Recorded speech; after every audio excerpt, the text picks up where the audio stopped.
Hello students, कैसे हैं सभी। आशा है आप अच्छे हैं।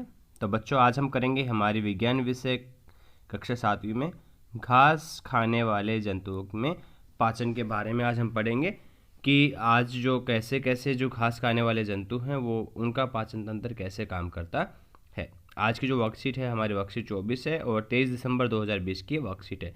चलिए वर्कशीट की तरफ मूव करते हैं। तब तक आपने वर्कशीट अगर चैनल को सब्सक्राइब नहीं किया है तो बच्चों, आज की जो वर्कशीट है 24 है, 23/12/2020 की वर्कशीट है। यहाँ पे अपना नाम और यहाँ पे अपने कक्षा अध्यापक का नाम लिखेंगे। घास खाने वाले जंतुओं में पाचन कि जो घास खाने वाले जंतु हैं उनमें पाचन कैसे होता है, ये बताता है कोमल, जो कि कक्षा 7वीं की एक विद्यार्थी है। एक दिन नज़दीक में पशुशाला में शैक्षिक भ्रमण पर गई। आप में से भी बहुत सारे बच्चे ऐसे होंगे जो कि आसपास पशुशाला में सेक्शन भ्रमण के लिए जाते हैं। वहाँ उसने देखा कि गाय भैंस आराम करते हुए भी अपना मुंह चलाए जा रही थी। यानी आपने देखा होगा बहुत सारी जो गाय भैंस होती हैं बच्चों, वो मुंह चलाती रहती हैं। वो क्या करती हैं? वो जुगाली करती हैं। उसे बहुत आश्चर्य हुआ और उसने कक्षा में अपने शिक्षक से इसके बारे में पूछा। यानी जो उसकी जो शिक्षिका थी, उसकी जो अध्यापिका थी, उसने उससे उसके बारे में पूछा। अब अध्यापिका ने उसे क्या बताया? घास खाने वाले जंतु जैसे गायें भैंस भोजन को जल्दी जल्दी निकलकर अमावस्या के एक भाग में भंडारित कर लेते हैं। कहाँ कर लेते हैं भंडारित? ये अमावस्या के एक भाग में भंडारित कर लेते हैं। यह भाग रुमेन कहलाता है। कौन सा भाग रुमेन कहलाता है? वह भाग जहाँ पर क्या करते हैं, भोजन को भंडारित कर लेते हैं, वह भाग रुमेन कहलाता है। यहाँ भोजन का आंशिक पाचन होता है।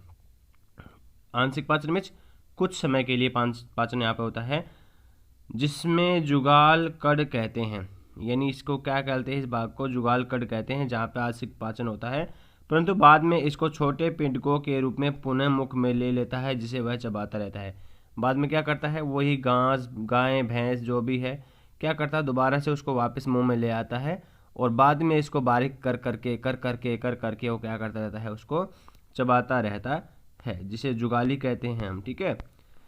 आंशिक रूप से पचे हुए जुगाल कड़ को रुमेन के मुंह से भेजकर चबाने को जुगाली कहते हैं। जुगाली करना कहते हैं या रोमंथन कहलाते हैं। यानी आंशिक रूप से जो पचा हुआ जो कड़ है उसको दोबारा से रुमेन से मुंह में ले जाकर जो चबाना होता है उसको जुगाली कहते हैं या रोमंथन कहते हैं। और ऐसे जंतु रुमेनेंट्स अथवा रोमंथी कहलाते हैं। रुमिनेंट्स अथवा रोमंथी कौन से कहलाते हैं? वह जंतु जो क्या कहते हैं, जो पहले तो खा जाते हैं अच्छा चबा चबा के बिना चबाए हुए और बाद में दोबारा जुगाली करते हैं, दोबारा चबाते हैं, वो क्या कहलाते हैं? रोमंथी या रोमेंट्स कहलाते हैं। ठीक है। उसके बाद में क्या है बच्चों? उसके बाद में यह है, घास में सेलुलोस की मात्रा प्रचुरता में होती है, जो एक प्रकार का कार्बोहाइड्रेट्स है। घास में क्या होती है? सेलुलोस बहुत ज़्यादा होती है। और सेलुलोस में क्या, सेलुलोस जो क्या होती है, एक तरह का कार्बोहाइड्रेट्स वो है। रुमिनेंट्स में शुद्रांतर वर्धांतर के बीच एक थैलीनुमा बड़ी संरचना होती है। शुद्धांतर और वर्धांतर, इसके बीच में क्या होती है? थैलीनुमा एक बड़ी संरचना होती है, जिसे अंधनाल कहते हैं। क्या कहते हैं इसे? अन्ननाल कहते हैं। भोजन के सेलुलोस का पाचन यहाँ पर कुछ जीवाणुओं द्वारा किया जाता है। किसके द्वारा किया जाता है भोजन का पाचन? यहाँ पे कुछ जीवाणुओं के द्वारा, जो मनुष्य के आहार नाल में उपस्थित नहीं होते।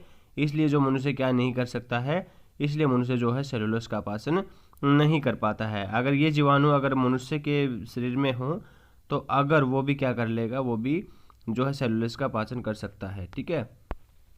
अब मैं समझ गया कि मनुष्य मवेशियों की तरह सेलुलोस को क्यों नहीं पचा सकता है। समझ गए आप भी?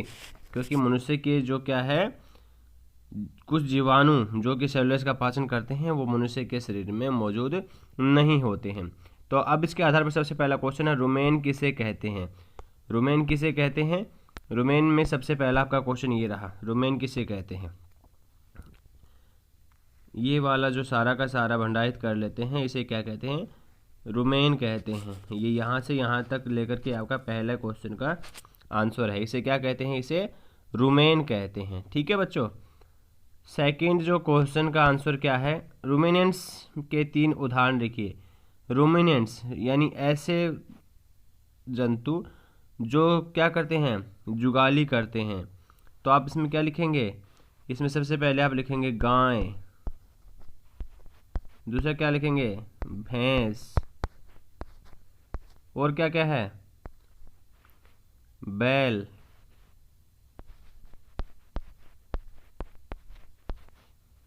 चलो मैं दूसरे तरीके से लिख देता हूँ, इसमें शायद आपको नहीं दिख रहा होगा ये, मैं इसको वैसे लिख देता हूँ।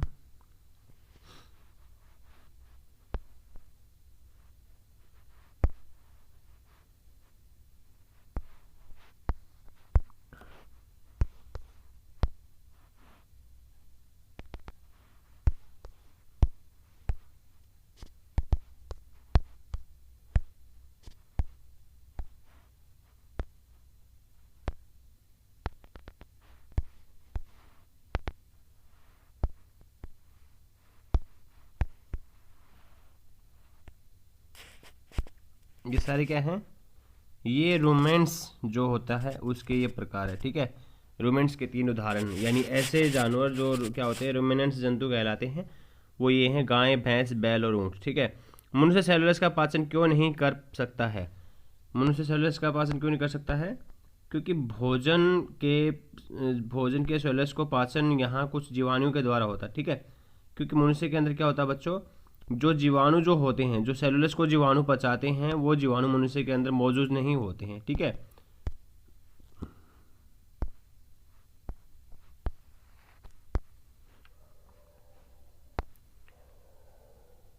क्योंकि सेलुलोज को पचाने वाले जीवाणु मनुष्य में मौजूद नहीं होते हैं।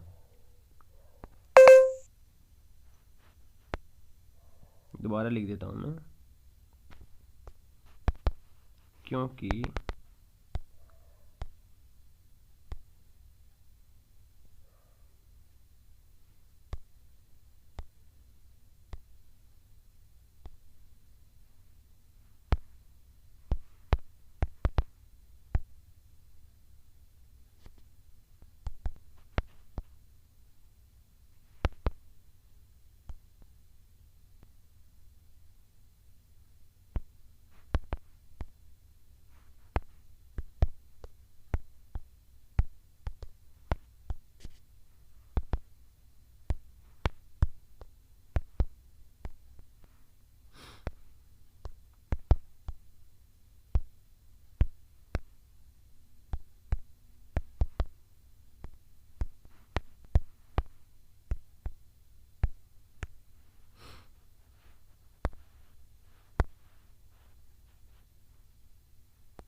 क्योंकि सेलुलोज को पचाने वाले जो जीवाणु जो होते हैं मनुष्य में नहीं होते, इसलिए मनुष्य जो है क्या बच्चों, सेलुलोज का पाचन नहीं कर पाता है। घास में प्रचुर मात्रा में क्या होती है? घास में प्रचुर मात्रा में क्या होती है बच्चों? प्रचुर मात्रा में सेलुलोज होती है। यहाँ पे क्या आएगा? सेलुलोज। और इसमें प्रचुर मात्रा में क्या होती है? कार्बोहाइड्रेट होती है। यहाँ पे क्या आएगा? ये कार्बोहाइड्रेट्स आएगा। और ऊपर वाले में क्या आएगा? सेलुलोज आएगा। और नीचे वाला जो क्या कहता है, ये जो जंतु जुगाली करते हैं वो क्या कहलाते हैं? जो जंतु जुगाली करते हैं वो क्या कहलाते हैं बच्चों? जो जंतु जुगाली करते हैं वो क्या कहलाते हैं? वो रोमंथी या रोमेंट्स कहलाते हैं, ठीक है। वो जो क्या कहलाते हैं? रोमंथी या रोमेंट्स।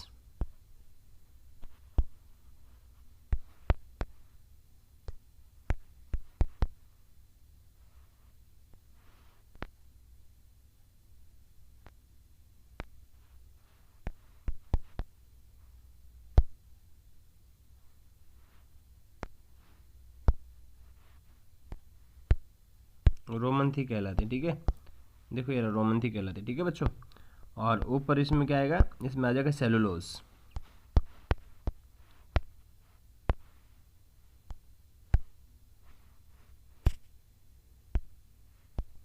और इससे नीचे वाले में क्या आएगा? कार्बोहाइड्रेट्स। ये आप लिख लेंगे, ठीक है। यहाँ से कार्बोहाइड्रेट अब लिख लेना। अब सब बच्चों आपका आज की वर्कशीट काफ़ी समझ में आई होगी, अच्छी लगी होगी। अगर अच्छी लगी तो वीडियो को लाइक शेयर सब्सक्राइब करना ना भूलें। थैंक यू बच्चों, बाय बाय।